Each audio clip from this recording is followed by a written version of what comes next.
වාහනවල තිත් ඇත්ත අද දවසේ කතා කරන්නේ ගැන. ඉතින් තිත් ඇත්ත කතා කරනවට කවුරුත් කැමති නැහැ. සමහර අයට මූල්‍ය පාක්ෂරතාව හා වෙළඳපොළ මූල ධර්ම ගැන මෙලොව අවබෝධයක් නැහැ. ඕනම භාණ්ඩයක මිල තීරණය වන්නේ ඉල්ලුම සැපයුම න්‍යාය මත. අනික වෙළඳපොළ හැසිරීම අනික මිනිසුන්ට තියෙන ක්‍රය ශක්තිය ඒ කියන්නේ මිලදී ගැනීමේ හැකියාව කියන කරුණු මත පසුගිය කාලයේ වාහන මිල ඉහළ ගියේ ඉල්ලුමට සරිලන ලෙස වෙළඳපොළට වාහන සැපීම නැවතීමත් සියල් හිමියන්ට මිලදීගෙන නැවත ඉක්ුණන්නන් වෙළඳපොළ අත්පත් කරගෙන ඒකාධිකාරයක් ගොඩනැගීමත් යන කරුණු මත අධික ලාභ ලැබීමට හිතුමනේ මාර්පන මිල නියම කිරීමත් ලීසින් ආයතන වැඩි ලාභයක් ලැබීම සඳහා වාහනවලට නොවටිනා මිලට වැලියේෂන් කොට ණය ලබා දීමත් මේවා ගැන ජනතාවගේ නොදැනුවත්කමත් ඊට අමතරව ඩොලරයේ සාපේක්ෂව රුපියල පහත වැටීමත් යන කරුණු නිසාය. රුපියල අප්‍රමාණ වීම වාහන මිල ඉහළ යාමට තරම් සාධකයක් නොවේ. මේ වාහන රට තුල පැවති හේයින් ඒ තක්කඩි වෙළඳුන් ඒ වාසියටගෙන මිල වැඩි වීමට ප්‍රධාන හේතුව ඩොලරයේ මිල ඉහළ යාමයි හුවා දැක්වුවා හැමතැනම වලදී. අනික් කරුණ වන්නේ මරිමෝඩ රැවටෙන රියස් වෙන බලා මිල තීරණය කරන පාරිභෝගික පිරිසක් සිටීමත්ය.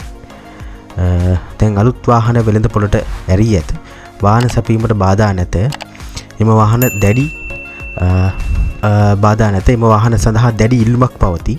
එවිට පරණ වාහන සඳහා ඉල්ලුම අඩු වෙයි. පරණ වාහන විකුණන පිරිස වැඩි වන්නේ ඔවුන් අලුත් වාහනයකට මාරු වීමට කැමති හේයින්. එවිට වෙළඳ පොළට විශාල වාහන ප්‍රමාණයක් පැමිණි. ඒත් ඊට සරිලන ඉල්ලුමක් නිර්මාණය නොවේ. මන්ද අලුත් වාහන පරණ වාහන මිලට හෝ ඊට තරමක් වැඩි මිලට මිලදී ගත හැකි හේයින්. උදාහරණයක් ලෙස 2018 සුසුකි වැගන්ආර් රථයක් $75,000ක් 80ත් අතර වේ.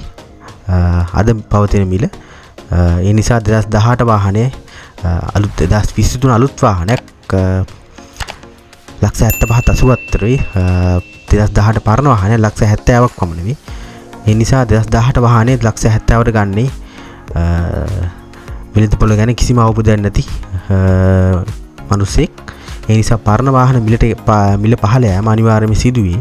මේ යථාර්ථය පිළිගැනීමට අසමත් මෝඩ පිරිසක්ද මේ අය දඩුවීමා කරගෙන පරණ වාහන වැඩි මිලට විකුණා අලාභය අවම කර ගැනීමට ක්‍රියා කරන කූට වෙළඳ පිරිසක්ද සිටිති. සිදුවන්නේ කුමක්ද අවබෝධ කරගෙන බුද්ධිමත්ව තම වාහන සීනිය සැබෑ කර ගැනීමට සැවම ක්‍රියා කළ යුතුය. රැවටීම පසුවට පසුතැවීමට හේතුවකි. ඉතින් අද තියෙන වාහන සෙකන්ඩ් හෑන්ඩ් වෙළඳ පොළ ගැන තමයි මම ඉදිරිපත් කළේ මගේ නිර්වචනය. මම හිතනවා ඔයගොල්ලන්ට තේරුම් ගන්න ඇති වෙයි කියලා. එහෙනම් සුබ දවසක් සිළු දුනාට.